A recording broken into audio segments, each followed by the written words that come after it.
Olá a todos, sou o professor Ricardo Leão do Laboratório de Neurofisiologia e Sinapse do Departamento de Fisiologia da Faculdade de Medicina de Ribeirão Preto da Universidade de São Paulo. E como parte do nosso curso de verão 2021, eu e meu grupo de estudantes vamos apresentar a vocês o maravilhoso mundo dos canais iônicos, essas proteínas incríveis presentes em todas as nossas células, que têm diversas funções vitais e permitem que íons atravessem a membrana celular, causando uma série de efeitos bioquímicos e biofísicos fundamentais para a fisiologia. Vocês verão um pouco dos diversos aspectos dos canais iônicos, da técnica do PET clamp, das suas funções fisiológicas, da estrutura e das drogas e toxinas que atuam neles. Esperamos que esse conteúdo seja proveitoso. O que é um canal iônico?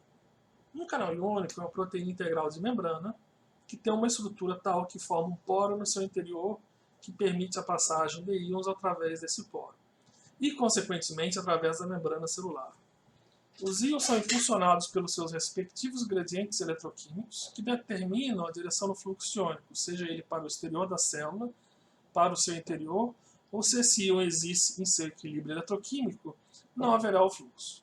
Lembrem-se da disciplina de fisiologia que o equilíbrio eletroquímico é o resultado da combinação dos gradientes de concentração do íon e da diferença de potencial elétrico através da membrana, o que é dado pela equação de inércia. Como os íons possuem carga, seja ela positiva ou negativa, o fluxo de íons através da membrana gera uma corrente elétrica. Essa corrente que atravessa a membrana na forma de íon gera então uma alteração no potencial da membrana de acordo com a lei de Ohm, que diz que qualquer corrente que passa por um condutor gera uma alteração de potencial através desse condutor. Como o canal iônico conduz cargas elétricas na forma de íons, podemos entender então o canal iônico como um condutor elétrico. Na figura, essa característica de condutor elétrico está sinalizada com símbolos de resistência, que é o inverso da condutância, ligado a uma bateria E, que é a força eletroquímica que move o íon. Podemos então dizer que os canais iônicos são os condutores ou resistores elétricos da membrana, e o conjunto de canais iônicos da membrana de uma célula reflete a resistência total da membrana. O fluxo de íons pelo canal gera o potencial de repouso da membrana e também os fenômenos bioelétricos como potencial de ação.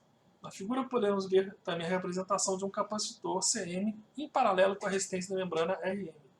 Esse capacitor é de camada lipídica, mas não vamos nos preocupar com isso nessa apresentação. Nessa figura temos uma representação clássica do que seria um canal iônico e de suas partes. A parte principal do canal iônico é o caminho hidrofílico por onde atravessa a membrana celular, ou seja, o poro. Esse poro possui um portão que controla a abertura desse poro, permitindo ou não o fluxo de íons. Esse portão pode ser controlado por algum estímulo, como, por exemplo, uma alteração no potencial de membrana, que seria sentido por um sensor de voltagem que está sendo representado nessa figura. Mas outros estímulos podem ser usados, como a ligação de um agorista químico, por exemplo. No poro, também temos uma região que chamamos de filtro de seletividade, que seleciona o tipo de íon ou íons que atravessam o poro. Nessa figura também podemos notar resíduos de carboidratos que estão presentes na face externa de vários canais, e também de proteínas ancoradoras do canal que ancoram o canal no citoesqueleto na região correta da célula onde ele precisa ser expresso, como nos dendritos, oxônios, neurônios ou nas faces luminais, viscerais e epitérios. Existem vários tipos de canais iônicos, mais do que podemos mostrar nessa apresentação. Vamos agora mostrar os principais tipos de canais iônicos presentes em nossas células.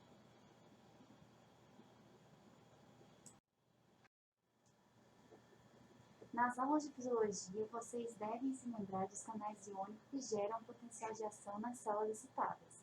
Esses canais pertencem à família dos canais iônicos sensíveis à voltagem. Eles têm a característica de se abrirem em resposta a alterações do potencial elétrico da membrana celular. Esses canais possuem os segmentos transmembrana, com resíduos de aminoácidos carregados que servem de sensores de voltagem e se movem de acordo com a diferença de potencial da membrana, abrindo ou fechando o portão de ativação do canal, permitindo ou não a passagem de íons. Temos canais de sódio, de potássio e de cálcio dependentes de potencial, por exemplo. Temos também canais catiônicos que passam cátions, como o sódio e o potássio. Esses canais são importantes para a geração e modulação dos potenciais de ação, controle da excitabilidade e modulação dos potenciais sinápticos de secreção de neurotransmissores e hormônios. Canais ativados por ligandes são uma grande família que compreende os receptores dos neurotransmissores acetilcolina, glutamato, GABA, glicina e ATP. Eles abrem seu portão de ativação em resposta à ligação das moléculas de transmissores do lado externo do canal. Outro exemplo é o canal de potássio ativado por cálcio. Nesses canais, o cálcio se liga ao lado interno do canal, abrindo e permitindo o fluxo de potássio por eles. Esses canais são importantes no controle de disparo de potenciais de ação nos neurônios. Esses canais que são ativados por nucleotídeos cíclicos, como OMP e GMP cíclico, nos fotorreceptores da retina, o GMP cíclico ativa canais catiônicos, que despolarizam os fotorreceptores e estimulam a liberação do neurotransmissor glutamato. Existem canais que são ativados por estímulos físicos como a temperatura, como os canais de TRPV1 que sentem calor e são ativados também pela capsaicina, presente nas pimentas. Canais de cloreto ativados por tensão sentem um aumento de volume celular e ajudam no controle do volume, permitindo a saída de cloreto, que reduz a osmolaridade interna e causa perda de água e retorno ao volume normal. E, finalmente, existem canais de vazamento, que são presentes em todas as células. Esses canais estão sempre abertos, permitindo o fluxo basal de íons através da membrana, e são os responsáveis pelo potencial de repouso através da membrana celular. Vamos elencar agora algumas funções fisiológicas dos canais iônicos. A bioeletrogênese é uma, se não a principal função dos canais iônicos nas células. A geração da diferença de potencial elétrico através da membrana é uma consequência da permeabilidade relativa dos diversos íons pelos seus canais. Quando um canal se abre, o íon que o permeia puxa o potencial da membrana para mais próximo do potencial de equilíbrio daquele íon. Sendo assim, o potencial da membrana reflete o íon mais permeável por essa, ou seja, a expressão de canais para esse íon. Canais dependentes de voltagem geram os potenciais de ação das células excitáveis. A abertura dos canais de sódio dependentes de voltagem despolarizam a membrana, gerando o potencial de ação. Já a abertura dos canais de potássio dependentes de voltagem modulam a duração e a frequência dos potenciais de ação. No coração, os canais de cálcio produzem o longo potencial de ação cardíaca. Já os canais de vazamento de sódio, potássio e cloreto são responsáveis pelo potencial de repouso da membrana, pois mantém a permeabilidade basal da membrana a esses íons. A maior predominância dos canais de potássio de vazamento é responsável pelo valor de potencial da membrana negativa. Os canais de cálcio dependentes de potencial são responsáveis pelo acoplamento, excitação e secreção, ou seja, eles ligam a despolarização da membrana com a secreção das vesículas contendo transmissores e outras substâncias. Isso porque a entrada de cálcio na sinapse desencadeia o processo de exocitose. No potencial de repouso, esses canais estão fechados e não ocorre a secreção dos transmissores. Na chegada do potencial de ação, a despolarização abre os canais de cálcio dependentes de voltagem, o cálcio entra no terminal, se liga às proteínas sensoras e desencadeia a secreção dos transmissores. No músculo estriado, o canal de cálcio no retículo endoplasmático desencadeia papel semelhante no acoplamento excitação-contração, liberando cálcio estocado no retículo e desencadeando a contração do sarcômero. Os neurotransmissores agem também em canais iônicos. Os receptores ionotrópicos abrem canais iônicos em resposta à ligação dos neurotransmissores. Receptores excitatórios, como os da acetilcolina e do glutamato, permeiam cátions, despolarizando a membrana e aumentando a probabilidade de disparo de potencial de ação. Já os receptores inibitórios abrem canais canais que permeiam íons como o cloreto, hiperpolarizando a membrana e dificultando o disparo de potencial de ação. Na figura, vemos o potencial excitatório pós-sináptico, gerando pela abertura de um canal catiônico e em resposta à ligação do seu agonista neurotransmissor. Os canais iônicos têm diversas outras funções. Canais sensíveis à tensão sentem o estiramento celular, contribuindo para a percepção do tato, por exemplo, ou para compensar a alteração do volume celular. Canais que sentem temperatura da família TRPV detectam tanto calor quanto frio, e a transdução do som na cóclea se deve pela ativação de canais de potássio sensíveis à tensão. Em epitérios como o do intestino e dos túbulos renais, a absorção e secreção de íons se dá muitas vezes por canais de vazamento. Várias outras funções de canais iônicos não foram descritas aqui. Vocês certamente conseguirão descobrir outras funções fisiológicas dos canais iônicos durante o que aprenderão no curso de verão. Vamos falar agora da diversidade molecular dos canais iônicos. Hoje, com o avanço da genômica e o sequenciamento do genoma humano e dos animais experimentais, conhecemos os genes da maioria dos canais iônicos. Na figura, temos a relação filogenética de 146 genes codificadores de canais iônicos de mamíferos, exceto os de receptores para neurotransmissores. Notamos que os canais mais abundantes começam com a letra K, pois são canais que permeiam o íon potássio, que estão em vermelho. Em rosa, temos canais catiônicos ativados, CNCG, ou modulados, HCN, por nucleotídeos cíclicos. Em azul, temos a família dos canais de calça e dos canais de sódio dependentes de voltagem. E em verde, canais catiônicos da família TRP, que são ativados por diversos estímulos químicos e físicos, e são presentes em diversos neurônios sensoriais, além de outras células. Mesmo com todo o avanço da genômica, ainda existem canais cujos genes ainda não foram identificados. Vamos ver mais de perto alguma dessas famílias de canais iônicos. Aqui vemos a família dos canais de sódio dependentes de voltagem, NAV. São 9 genes que expressam os canais responsáveis pelo potencial de ação de músculos e neurônios. Desses 9 genes, apenas 2 não são de neurônios, o NAV1.4 do músculo esquelético e o NAV1.5 dos miócitos cardíacos. Os canais NAV 1.7, 1.8 e 1.9 são expressos em neurônios periféricos e medeiam a sensação de dor principalmente.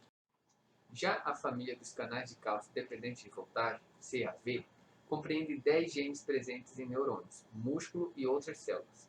A família CAV1 expressa canais sensíveis à dihidropiridina, chamados de canais L.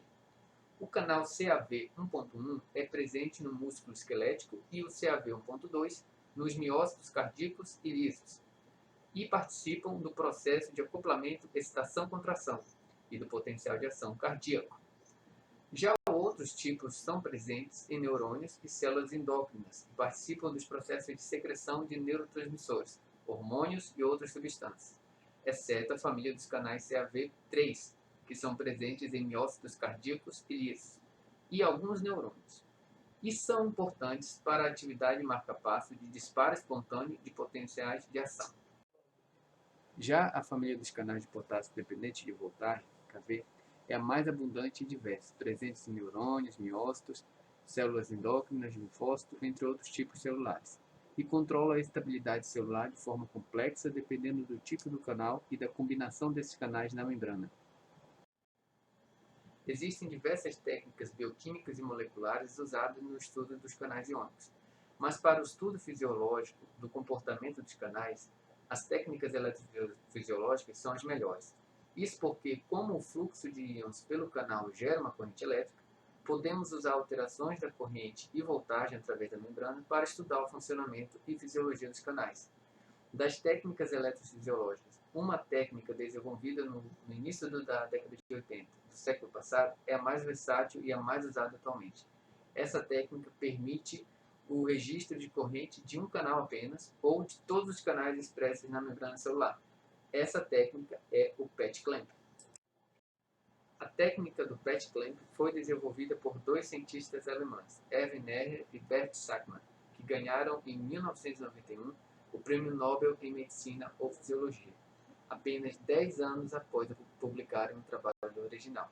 Esse relativo curto intervalo de tempo reflete a revolução que essa técnica levou ao estudo da eletrofisiologia celular e a técnica de escolha de diversos laboratórios de fisiologia, farmacologia, biofísica e neurociência para o estudo que envolve canais iônicos nos mais diversos níveis.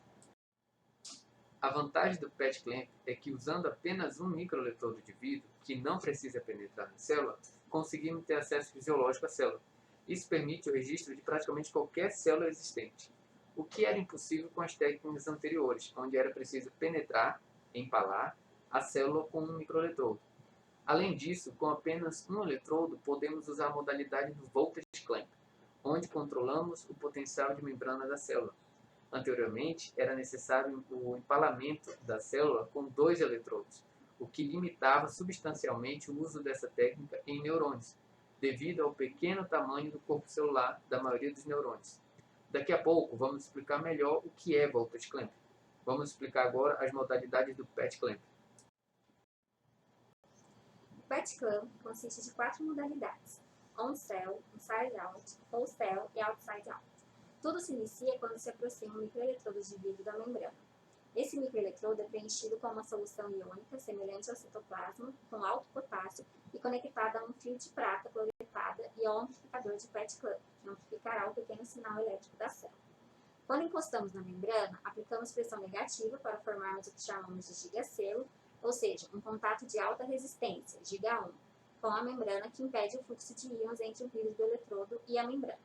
Assim, apenas a corrente que passa pelo pedaço, o PET, de membrana dentro do eletrodo será registrada. Esse modo é chamado de on-cell, ou cell attached, e podemos usar para registrar a atividade de um canal presente no PET. Se puxarmos agora a pipeta, podemos levar junto o PET de membrana e temos assim a modalidade inside-out, onde a parte intracelular está para fora. Assim não temos a influência do potencial da célula e podemos controlar melhor o potencial elétrico através do PET. Essas técnicas são de registro de canal unitário, como vocês verão a seguir. Entretanto, se durante o on-cell fizermos mais pressão negativa, podemos arrebentar o PET de membrana e termos então acesso ao citoplasma e toda a corrente iônica da membrana.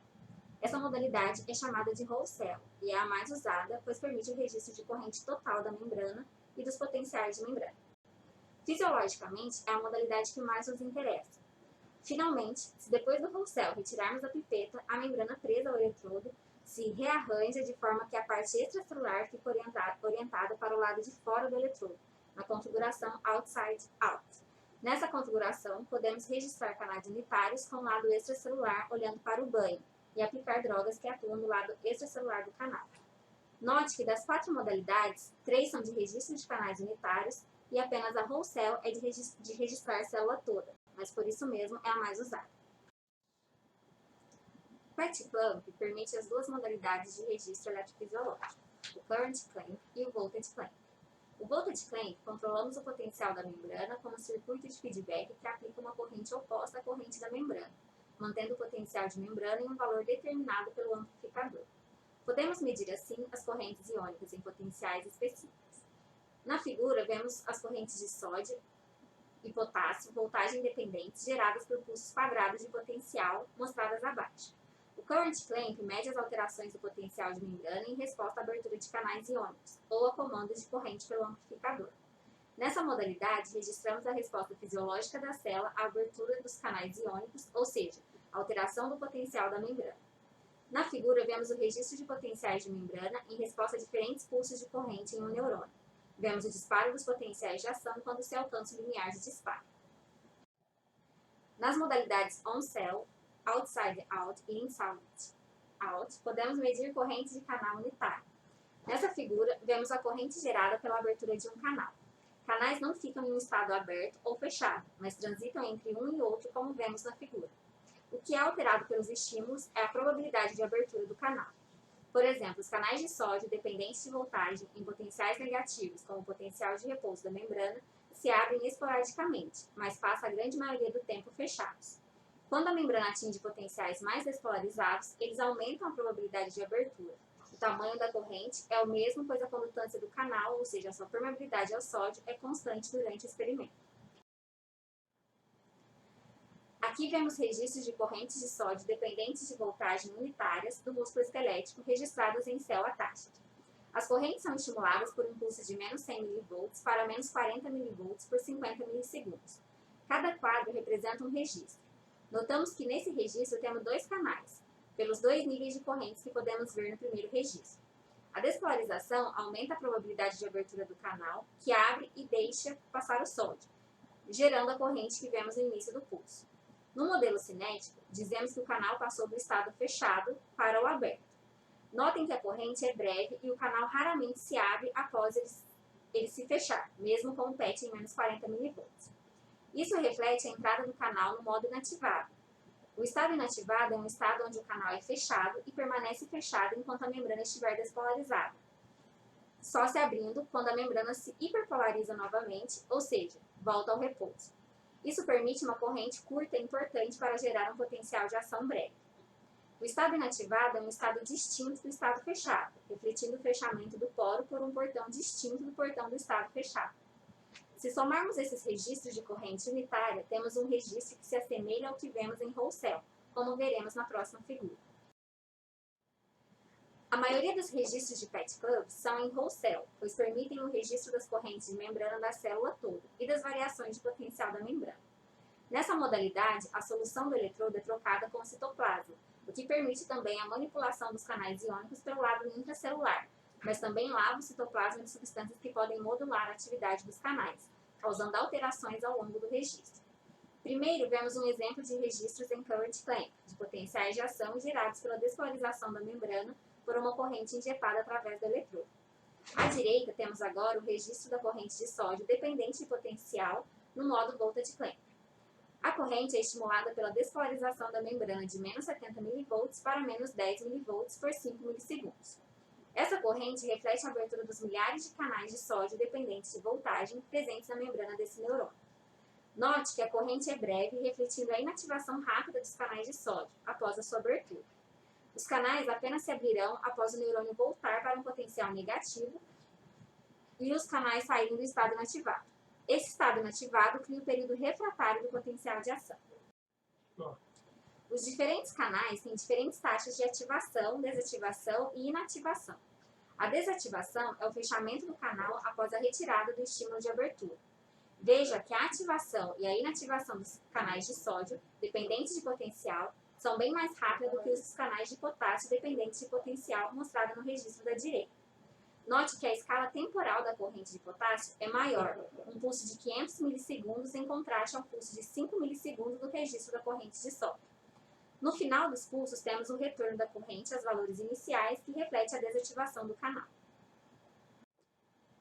Como os canais de potássio dependentes de voltagem são a família mais diversa, não é de se espantar que exista uma grande variedade de padrões de inativação dos diferentes tipos de canais, como se pode ver nessa figura. Note que alguns canais inativam rapidamente, outros lentamente, enquanto alguns nem apresentam inativação. O mesmo se vê com a ativação. Note que alguns canais ativam rapidamente, enquanto outros demoram mais tempo para ativar. Quando trabalhamos com canais dependentes de voltagem, temos que caracterizar sua dependência de potencial elétrico. Para isso, nós registramos as correntes em diferentes potenciais e plotamos elas em um gráfico que chamamos de dependência de potencial, conhecido como IV. Nesse exemplo, temos o registro de correntes de sódio e correntes de potássio dependentes de potencial em um neurônio. Podemos identificar as correntes como no quadro ao lado. As correntes de sódio são negativas e rápidas, chamadas de correntes de entrada, e as correntes de potássio são positivas e lentas, chamadas de correntes de saída. Para analisar a dependência de voltagem, medimos as correntes em seus pontos máximos e plotamos versus o potencial de comando. Na figura da direita, nós temos o plot IV das correntes de sódio, representadas pelos círculos, e das correntes de potássio, representada por triângulos, analisados do registro acima. Nós vemos que ambas as correntes tendem a aparecer acima de menos 40 mV, o potencial onde os canais começam a aumentar sua probabilidade de abertura. Os gráficos IV são fundamentais para o estudo dos canais iônicos e representam a análise básica das correntes iônicas.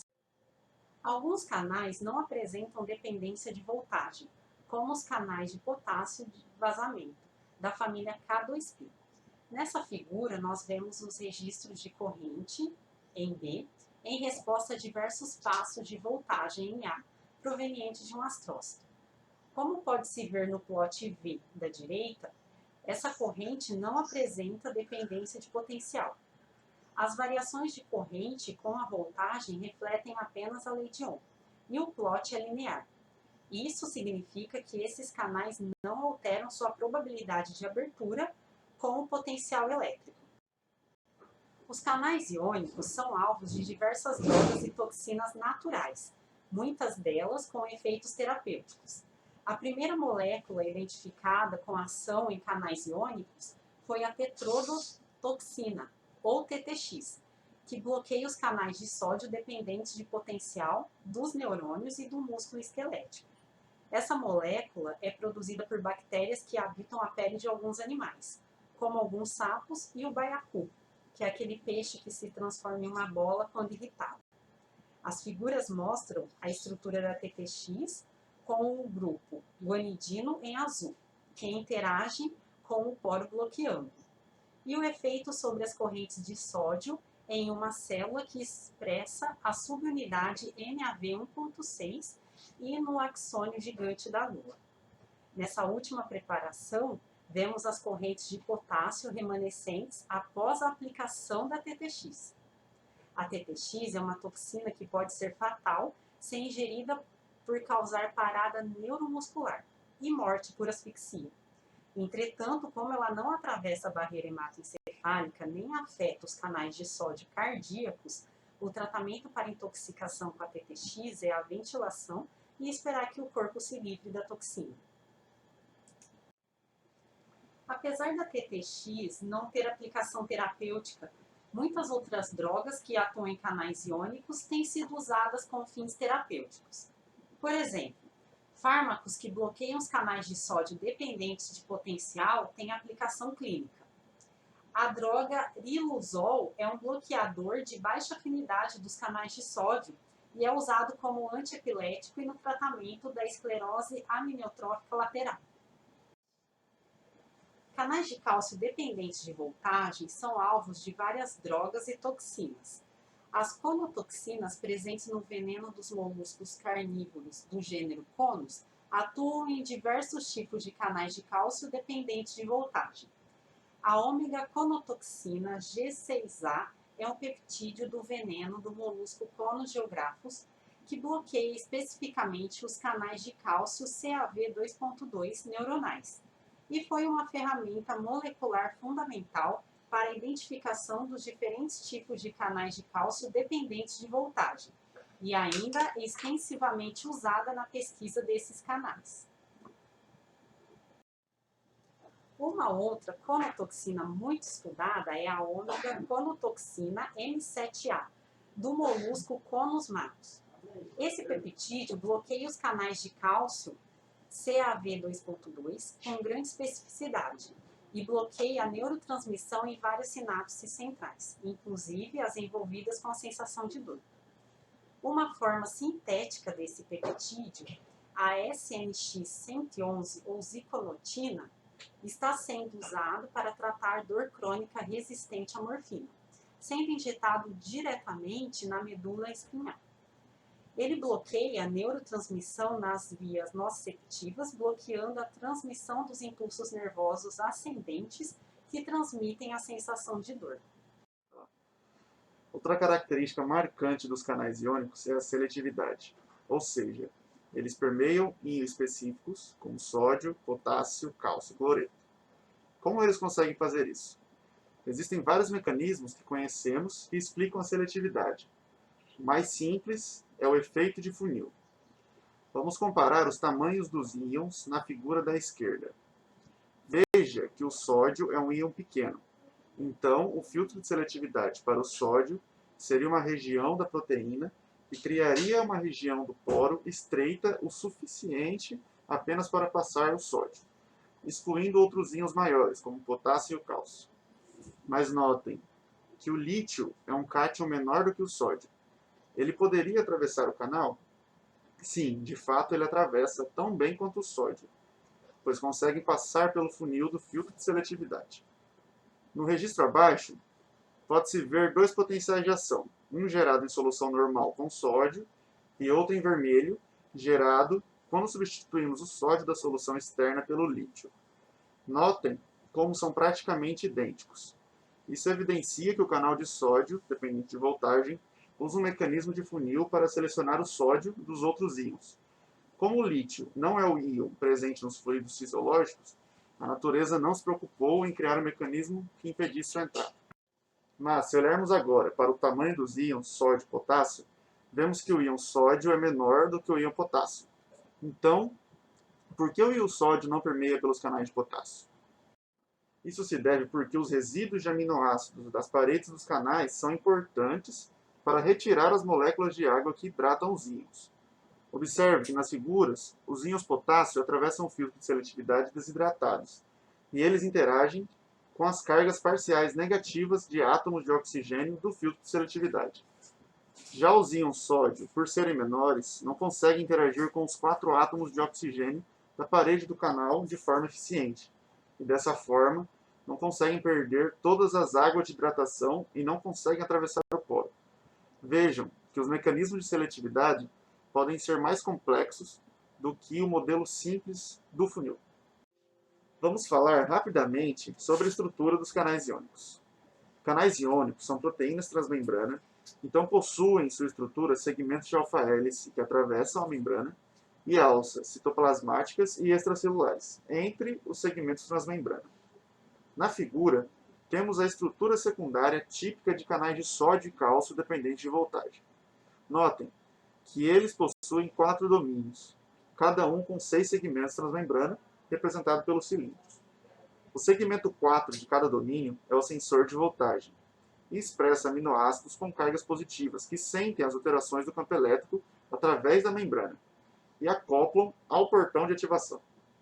O poro é formado pelas alças entre os segmentos 5 e 6, que se invaginam pela membrana. Note que essa é uma representação linear, mas que na realidade os domínios se agrupam formando o poro central. Além dessa subunidade formadora de poros, subunidades auxiliares são expressas e modulam a atividade dos canais. Já outros canais iônicos possuem um domínio com 6 ou menos segmentos transmembrana e formam pentâmeros, tetrâmeros ou dímeros. Nessa figura, todos os canais mostrados formam tetrâmeros, exceto os K2P, que formam os canais vazantes de potássio, que formam dímeros. Os canais dentro da linha vermelha não têm dependência de potencial e não expressam o segmento S4, com cargas positivas que formam o sensor de voltagem.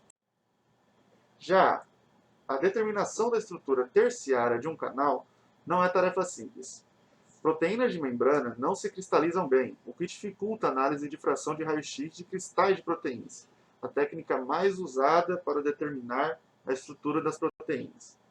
Entretanto, alguns canais iônicos mais simples, presentes em bactérias, são mais passíveis de cristalizar.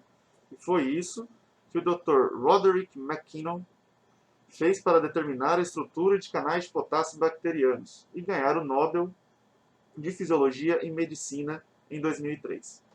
Posteriormente, outros canais bacterianos e até de mamíferos foram cristalizados e tiveram a sua estrutura determinada por difração de raios-x. Aqui temos uma figura que mostra a estrutura do canal bacteriano KCSA, com a estrutura do poro e os íons potássio em vermelho permeando. A partir desses dados, a análise de modelagem molecular consegue extrapolar a estrutura para canais de potássio sensíveis à voltagem de mamíferos. Outra técnica que tem sido bastante usada é a de microscopia eletrônica de alta resolução. Para isso, precisamos expressar uma grande quantidade de canais em uma membrana. Isso hoje em dia pode ser feito por técnicas de DNA recombinante, em células de mamífero, mas por muito tempo a melhor preparação era o órgão elétrico da raia torpedo, que expressa receptores ionotrópicos de acetilcolina em alta densidade, como pode ser visto na figura. O receptor inotrópico de acetilcolina é um pentâmero e forma um canal catiônico ativado pela ligação de duas moléculas de acetilcolina. A microscopia eletrônica de preparação do órgão elétrico forneceu informação para se determinar a estrutura dessa complexa proteína. Aqui vocês podem visualizar como é o receptor de acetilcolina, em uma vista lateral e superior, e na figura do meio, a localização do portão de ativação. A determinação da estrutura molecular dos canais é de extrema importância, não apenas para o conhecimento básico do funcionamento das proteínas, mas também para o desenvolvimento de drogas que atuam em canais iônicos. Agradecemos a atenção e esperamos que vocês tenham aproveitado essa apresentação e aprendido mais sobre os canais iônicos. Esperamos que vocês tenham bastantes questões quando nos encontrarmos na nossa reunião virtual mais tarde. Até mais. Aproveito para apresentar os integrantes do laboratório que compartilharam essa apresentação comigo. A Beatriz, o Patrick, a Daniela, a Marina e o Nicolas.